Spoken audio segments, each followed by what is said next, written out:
Well. Let's just move on. How do you feel?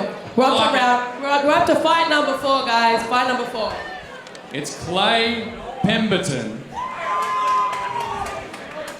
versus Tito Carle. So we've got Bebe walking out, coming to us from Militia Muay Thai. And he's joined us in the cage before. This is 4 times, so 3 wins and 1 knockout. I've seen him fight before. What's some of the highlights that you have for Clay? Clay Pemberton, 1-time XFC amateur title challenger against Dane Ulchin. He's just coming off a first-round knockout win in his last Muay Thai fight. He's really good hands, surprisingly excellent cardio for a big guy. He doesn't look like it, but man, he can go for as long as it needs to go. Yeah, I really like Clay Pemberton. Obviously fought for the XFC title previously. Come up a little bit short, decided to go and work on his striking. And funnily enough, having a chat to him as well before the show, and again, scared us a little bit by taking a striking Muay Thai fight a couple of weeks ago. But again, lucky enough, came away with the win in the first round. Yeah, the big boys really know how to throw on this one here, so it's going to be an excellent throwdown. And a bit of a clash of styles as well. So he's certainly got his striking side here, and Tito's going to give him a challenge, but we'll talk about Tito a little bit more. We'll get back to Clay. I like how Clay basically is able to switch it up, understand he had some gaps and went away and worked on them. And that's what it takes to make yourself in this kind of MMA. And isn't it strange? Well, not strange, it's impressive at Southside. We talk about Metal Militia, but most of the time Southside or a normal gym might have one great striking coach. I tell you what, Clay has Chris Johnson and Des Meyer underneath his ranks.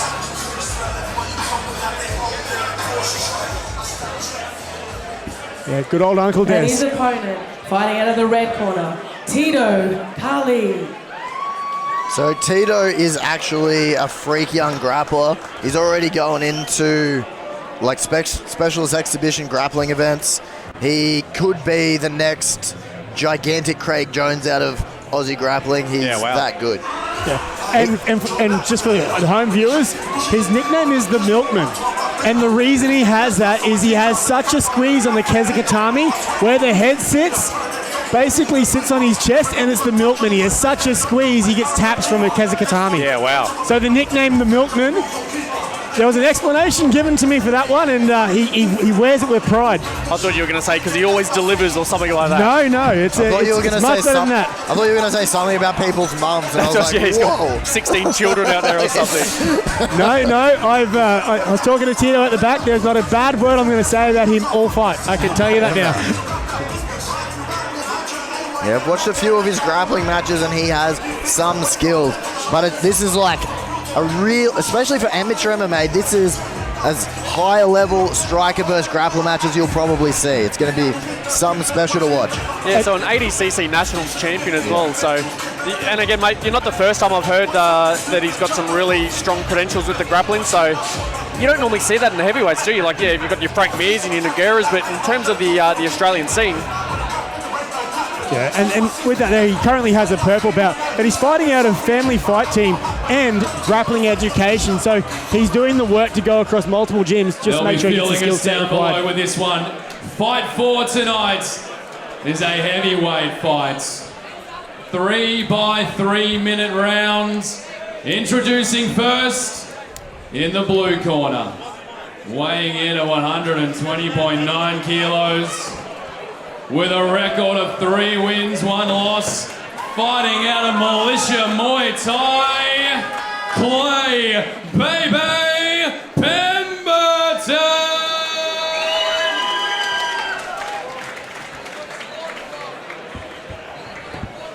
And his opponent, fighting out of the red corner, weighing in at 109.1 kilograms, training out of FFT Grappling Education. On his MMA debut, Tito, the Milkman, Carle! Your referee in charge of this fight is Jamie Hiko. Tell you what, talking about grappling as well, Jamie Hugo, he looks like your accountant. He will absolutely fold you up while you're still wearing your clothes. Really It is good absolutely jiu-jitsu black ridiculous. belt.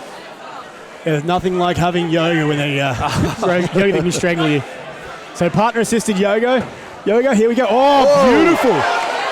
Right Straight in. into the strikes. Oh! Big shots early! Best form of defense is to throw them back. How fast is this kid? They're going for it. That was a 4-punch combo right down the middle. Left, right, left, right. Again, what a shot for Clay Pemberton. They probably would have been expecting this grappling exchange. That's what I was expecting. Holy. Oh, I love fights. Are you not excited? You are absolutely in for a treat. Anyone sitting at home on Sports League, just remember you can rewatch this as well. This is amazing. Again, we'll see where the fight progresses from here. But one thing I really like seeing there from Clay Pemberton as well is the transition from defense. Yep. You know, once again, you can move, or tell you what, I'm just going to start throwing my own haymakers as well and create space that way. Yeah, certainly. And it was enough for Tito to understand that, wait a minute, I need to step out here because Clay has credential behind him that he can end this in one shot. I was just so impressed with how fast those hands came out from Tito early. And Not just that he on was the throwing button it. too, weren't they? Pop, pop, pop, pop. But Clay's been here before. Once again, we mentioned he's fought for a belt. He knows what it takes to be in the cage and actually make sure it counts. So he won't be fazed by that at this stage here. Tito's putting all his weight against him, trying to get that energy bar down to get to the finish. But Clay's going to make sure that's going to be as hard as possible. Tell you what, I don't normally like separations, but I tell you what, if we can get these boys throwing bombs again, I'm all for it. Tito looks like he's in really good condition for a big guy as well. Not even breathing out of his mouth after all that. Yeah. And that's the thing, having great referees, Jamie Hiko wasn't seeing enough action from them and wanted to see him separate. Beautiful leg kick. That inside leg kick put him perfectly off balance, but he just moved his head just enough. Rolling knee bar! He's got it! He's got it! Oh my God! No, he's repositioned. Oh, he's got it! He's repositioned at this stage here. His knee is just below the hips. That is the craziest heavyweight grappling exchange I've ever seen in an MMA fight. I told you, this kid could be anything. And he's repositioning at this stage. Straight He's going for a straight Going for ankle the straight lock. lock. Let's see if Clay can get his feet on the ground. It's one of those things that it can be borderline just pain resilience, and if it's that way, Clay won't tap to it. Wowzers. Was not expecting Even though that. he rolls in heavyweight MMA, when did that start happening? 10 seconds to hold up. Can Clay sit here for 10 seconds? And at this stage here, Beautiful, boys. Wow. Please tell me we're about to see that replay. and look at that. Good shot, boys. If you want to see the future of Australian heavyweight MMA, watch this fight. I was literally about to say that this fight passes off as a professional fight. The way for that these sure. boys are moving. And then we go and see that. And here we have the replay here as well. Beautiful roll in there. Beautiful. And it was almost a knee bar, but it was just enough that Clay had the sensibility to realize to get his hips, his knee below the hips so he couldn't get that finished. And even with Tito readjusting a few times and then transitioning into straight ankle lock, Clay has enough smarts to be defensive enough to go, okay, let's take this in the second round. So keeping in mind, Tito is 19 years old. That is ridiculous. Does it remind you of a lightweight champion that may have moved over to boxing, that level of skill but in a different aspect? Oh, absolutely. Just the composure. Yeah. You know, I used to love watching Isaac Hardman, and I used to love watching his face. But here we go. Clay's not going to be caught out a second time, I can tell you that much. And this is where the cage experience really comes into play. Yeah, Clay's starting to throw a couple of head feints as well. Oh, wow. That's the scary thing, isn't it? Great level change. You can have the jiu-jitsu, but to also be able to throw punches and head kicks as well as a heavyweight. I don't think any of us saw Tito's stand-up coming out this well. And now he's going into the leg wind, or the Khabib, or the mermaid stuff, as Connor calls it out as. But at this stage here, what's great to see is that Clay has that overhook, which is stopping Tito from moving up a bit more. Yeah, I've been so impressed by both boys, even Clay Pemberton as well. I'm such a massive fan of Clay, and you know, you look at the heavyweight division in Australia at the moment. There's not that many getting around. So when you're always looking for an opponent for our champion Dane Alchin, you kind of get a little bit demoralised. But then again, you come across a fight like this and you think, you know what, Clay can jump back straight back in there again. Transition, taking the back. He's got the hooks in. Flattened him out. This is bad signs for Clay right now.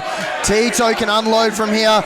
The hardest position in submission grappling or grappling to escape from. Right now he's locking up his hands. He's got one hand in, he's locking up, and he's putting his that head across. Squeeze is tight. Again, it's definitely not under the chin, but that pressure. And he's sitting there and doing the adjustments now. One of the things Clay did really, really well then is keeping his chin down nice and tight, which stopped Tito from getting his hand directly under the throat. Ooh, that's a better angle for a setup for the choke, though. I love how Clay's fighting for every position, though. He's not winning the battle just yet, but the fact that his spirit's still pushing him through every little step. Mate, these boys do not make it easy no matter what. And this is the kind of tough grind that comes from having experience. Bebe, which is Clay, Clay is just basically doing everything he can here. And Tito's going to soften him up a little bit. From Tito. Yeah, Tito's softening him up a bit, just making sure he has to think about his defense. And this is where the composure comes in play. It's also the different types of fitness you need. This is always going to favour Tito because he's such an experienced grappler that if he's just grappling the whole time, he probably does this for an hour a night just mucking around. It's not a thing that's going to extend him, where Clay being a Muay Thai guy just off a Muay Thai fight, how much wrestling and grappling training was he doing leading up to that Muay Thai fight? And we know Tito loves the armbar from the bottom as well, so you know the natural progression here is to kind of bump your opponent off you. But to bump off from here, you're basically going to possibly give him that armbar opportunity. Yeah, one of the things Clay's doing really well is he's tying up Tito's hands.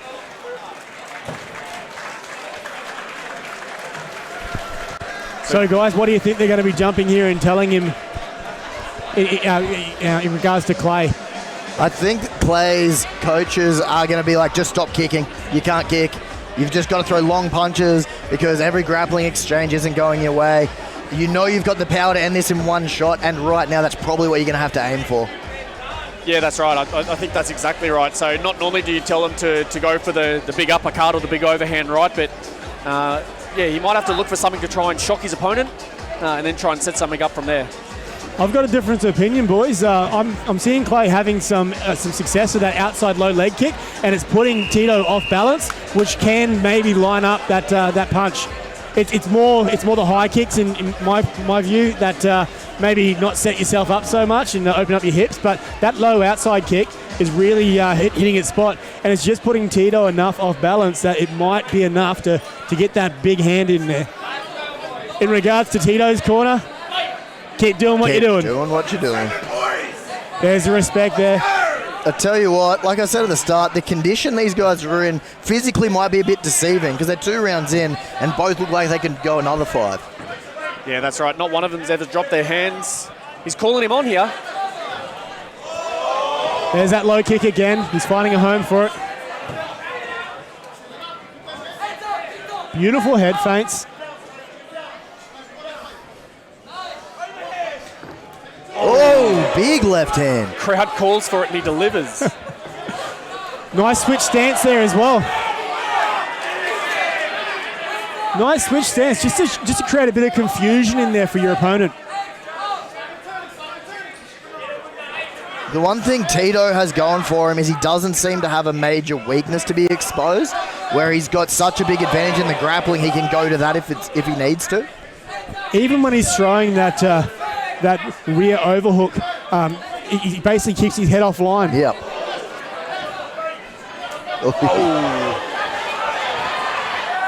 That is a very risky maneuver. The spinning back fist in amateur. Especially when you're clearly up and you're just going to throw those sort of things out there. But they're the kind of fighters you want on your show, right? Oh, absolutely. And this means he's very, very comfortable in there. And he's willing just to throw whatever out there. So I'm loving it. And Clay's stopping him from dropping his level with that overhook as well.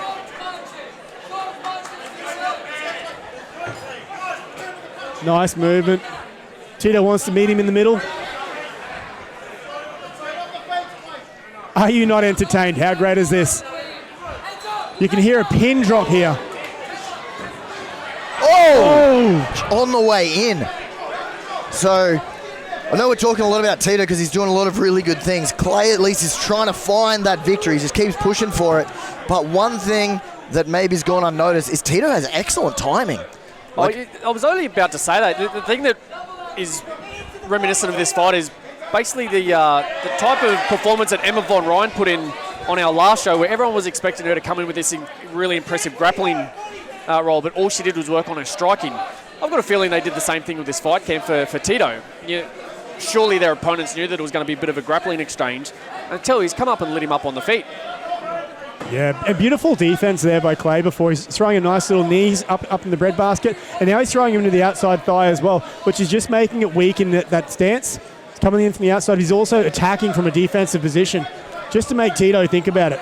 He's only got 10 seconds to go, so I think he might have to pull something major out if he's going to cause the upset from here. Oh, nice little short right hand. Tell you what, both boys are going to have headaches tomorrow, aren't they? Oh, Superman punch just to finish it off. And there's the camaraderie at the background there. Great fight. I'm going to sound really lame when I say this right now, and I hate these cliched sayings, but there was absolutely no loser in that fight. That was really entertaining. Great fight.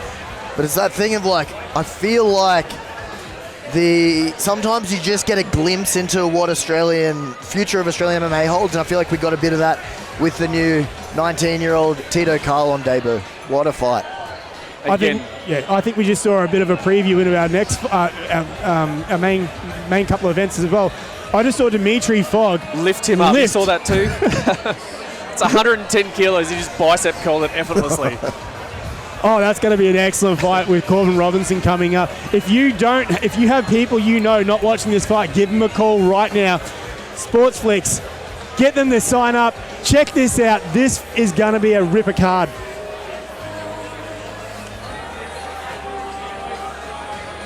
But I agree with you, mate. There's no loser in this one. Both of them have some things they can work on. But, mate, I feel sorry for the next opponents coming in. Both of them did their clubs proud. The winner of this fight by unanimous decision in the red corner, Tito the Milkman Carle.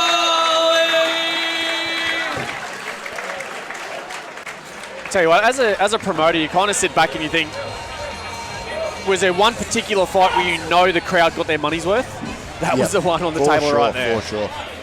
So the rest of the fights are free now.